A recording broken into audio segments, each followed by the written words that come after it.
Bonjour pour cette nouvelle vidéo tutoriel sur GameMaker 8. Bien sûr la 11e vidéo. Toujours sur le personnage principal. Aujourd'hui, la vidéo va consister sur l'ajout de vie pour le personnage, étant donné qu'à un moment donné, on doit bien sûr faire en sorte que le personnage puisse mourir dans un certain sens, en faisant en sorte que on y met des vies. Celui-ci perd des vies quand il est touché par un ennemi, et à un moment donné, quand celui-ci a plus de vie, ben, c'est le game over. Bon, tout d'abord, il faut commencer par aller chercher son personnage principal, qui est dans notre cas Mario. Bien sûr, moi je vous conseille fortement d'aller voir les autres vidéos précédentes, parce qu'il y a déjà 10 autres vidéos avant celle-ci pour expliquer bien sûr les autres petites fonctions pour arriver justement à ce point-ci. Et bien sûr les vidéos sont disponibles aussi sur mon site secondaire.com. Bon, tout d'abord je m'excuse pour le décalage de son en rapport à la vidéo. J'ai pas réglé ce problème technique là. C'est que si par hasard vous connaissez un bon logiciel vidéo de capture qui capture bien sûr l'écran, le mouvement et en plus la voix, ça va me faire un plaisir de le télécharger pour améliorer mes captures. Mais pour l'instant, la vidéo que j'utilise, le logiciel Hypercam, fait quand même un bon travail, sauf que j'ai toujours le même petit problème de décalage de son. Bon. Ceci étant dit, nous pouvons commencer. Bon, tout d'abord, c'est important de savoir que les fonctions qu'on va faire vont être dans Mario, sauf que il y a une fonction qui consiste à donner des vies à Mario, qu'on met à l'intérieur de lui, que je conseille à un moment donné de changer. Parce que Mario, étant donné, on va le faire ensemble, ça va être moins compliqué. Bon. Tout d'abord, il faut aller chercher l'icône qui fait en sorte qu'on va pouvoir observer bien sûr l'information à l'écran, comme de quoi que on voit ici dans le score, qu'on voit le score, les vies et autres éléments que nous on ne va pas utiliser, mais mettons que c'est de l'énergie, on pourrait dire ça à l'écran. Tout d'abord, il faut utiliser cette fonction-là, mais pour l'utiliser, il faut créer l'événement. Create avec la petite ampoule jaune, nous cliquons et nous cliquons et glissons dans l'action, ce qu'on appelle bien sûr la capture des scores. Show score, pourquoi? Pour score, oui, on veut le montrer parce qu'on peut choisir de ne pas montrer ou montrer, mais le score, on veut le montrer.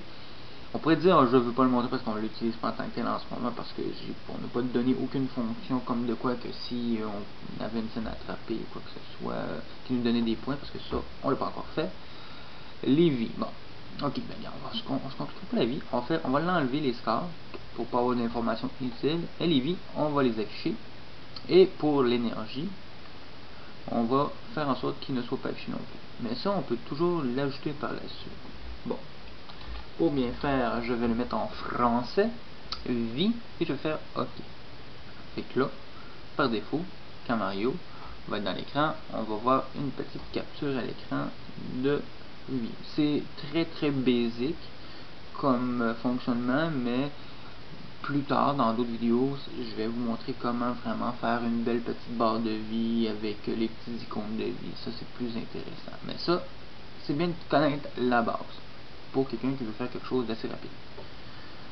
Par la suite, il faut décider, en utilisant ici autre fonction, que quand le jeu débute, l'événement, bien celui-ci va avoir 3 vies.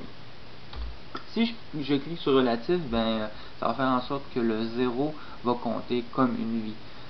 Un peu comme Mario, là on dépense nos 3 vies, on a 0, par façon c'est qu'on veut. Mais j'aime mieux laisser ça à 3 vies. Comme ça, sans relatif. Ça c'est la fonction que je disais que c'était pratique de mettre dans un autre objet sans être obligatoirement dans Mario. Parce que le problème, c'est que si on décide, plus tard on va le faire aussi, on va faire une page d'entrée, je veux dire, avec, vous savez, le petit tableau au début, Select, Start, Options, on peut faire ça. Ben, si Mario n'est pas dans la fenêtre, dans la room, dans le tableau de départ, ben les vies, la fonction de quand le jeu débute, et on lui donne 3 vies, ben ça fonctionnera pas. C'est pour ça que peut-être plus tard, on va être obligé de prendre cette option-là et la déplacer dans un autre objet et la mettre en objet invisible, bien sûr, dans un autre tableau. D'accord? J'espère que c'est clair. En tout cas, si ça ne l'est pas, c'est pour ça que je la fais là, pour que vous puissiez suivre à l'écran. Bon. Par la suite, on a décidé bien sûr qu'il y avait 3 vies. On aurait pu faire la même chose avec l'énergie, avec le score, tout en partant déjà avoir des scores, mais pour l'instant c'est simplement la vie. Par la suite, on rajoute même fonction semblable autre. On fait que quand le jeu débute, room start, bien, on va poser une petite question. Si la valeur est de 0, égale à 0, qu'est-ce qui va se passer? Bien, nous allons détruire. Il faut trouver le petit icône de la poubelle. Ok, celui-ci. Détruire l'instance. Détruire qui? Détruire l'instance qui est lui-même, étant donné que la fonction est déjà dans le personnage. Ça n'avait pas été le cas. Si on avait décidé de faire une fonction exprès pour ça, on aurait pu dire choisir l'objet qui allait être détruit. Mais pour l'instant, c'est Mario lui-même. Donc on fait OK. Sauf que, OK, il est détruit, ça on comprend, mais il faut faire une suite à ça. S'il est détruit, qu'est-ce qui se passe après?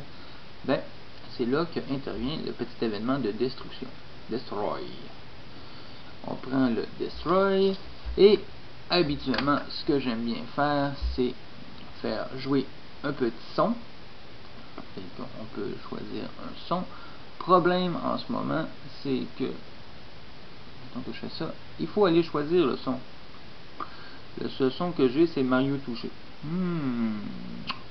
C'est pas excellent, Mario touché. Ben, on va le mettre pareil pour la démo. Est-ce qu'il est en loop? Vrai ou faux? Non. On le met pas en loop parce que ça va devenir très agressant. Ça peut être pratique en loop quand on fait une petite trame sonore d'arrière-fond. Ça peut être pratique parce que on s'entend que si ça joue juste une fois, c'est un petit échantillon, c'est mieux que ça puisse jouer en loop. En continu, pour bien utiliser le français. Par la suite, il faut prendre le temps de montrer le high score, sauf que le score, ici, le petit tableau, si on n'a pas de vie, ça sert à rien pour l'instant. On peut tout sélectionner, on peut aller chercher quelle sorte d'arrière-plan qu'on veut, comment mettre le contour, mais ça je vais faire cancel parce que je pense que j'aime mieux prendre une belle vidéo pour montrer ça correctement, pour montrer le high score, étant donné que je pense que je vais faire une vidéo la prochaine seulement sur pour acquérir des points et comment les montrer. C'est que pour celle-ci on va attendre un peu plus. Et bien sûr redémarrer le jeu. C'est que dans les contrôles manuels, nous allons Restart Room, redémarrer, pas la room, on veut redémarrer le jeu. Attendez, je suis pas dans la bonne fonction. Ok, ici. Redémarrer le jeu, où on aurait pu simplement mettre fin au jeu. J'aime mieux redémarrer le jeu. D'accord? Fait que ça, en redémarrant le jeu, quand il y a plusieurs tableaux, on recommence complètement au début du jeu. Fait que je fais OK. Il me reste à faire je peux faire une petite vérification de voir si on voit bien Mario avec oh, quelle belle image. Disney Pixar Picture. On voit Mario qui rentre en collision. Oh. Là, si vous voyez bien, je ne sais pas si la capture le prend bien, mais ici, vous avez le nombre de vies. Ça fait que ça vous indique le nombre de vies qu'on voit sur le Mario. Mais étant donné que pour l'instant le personnage ne perd aucune vie, les vies ne descendent pas. C'est que ce qu'il faut faire, c'est cliquer bien sûr dans l'ennemi. Non, excusez, pas dans l'ennemi. Il faut cliquer de nouveau dans Mario, et on avait déjà fait auparavant une collision. Il faut simplement faire en sorte d'ajouter en dessous ici de toute cette grosse formule qu'on a vue auparavant. Ici, juste en dessous, mettre une petite formule que on va attendre un peu. On peut jouer légèrement avec le temps. Faut juste que je me rappelle dans quel onglet le temps. Ok, ici le petit timing, on va prendre sleep pendant 1 seconde. On va le laisser dormir, et par la suite on enlève une vie. Pour enlever une vie, c'est dans les scores, on prend 7 live, on la glisse en dessous et on fait moins une vie. Est-ce que c'est relatif? Je vais faire un test, on va cliquer sur relatif et on va faire un test à nouveau, parce que je sais des fois si on clique pas sur relatif, ça va nous mettre directement à -1, et si c'est relatif, je crois qu'il va nous enlever moins. Il est touché, pou. Ah, c'est ça, il tombe à 2 vies, c'est parfait. Malheureusement, j'aurais plus apprécié, puisque là, étant donné que c'est la fin,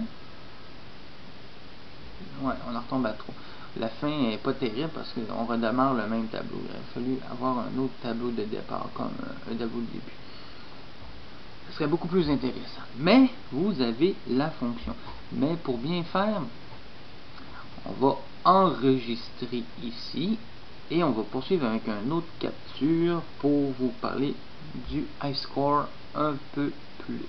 C'est que je vais faire enregistrer pour bien faire et redémarrer la capture.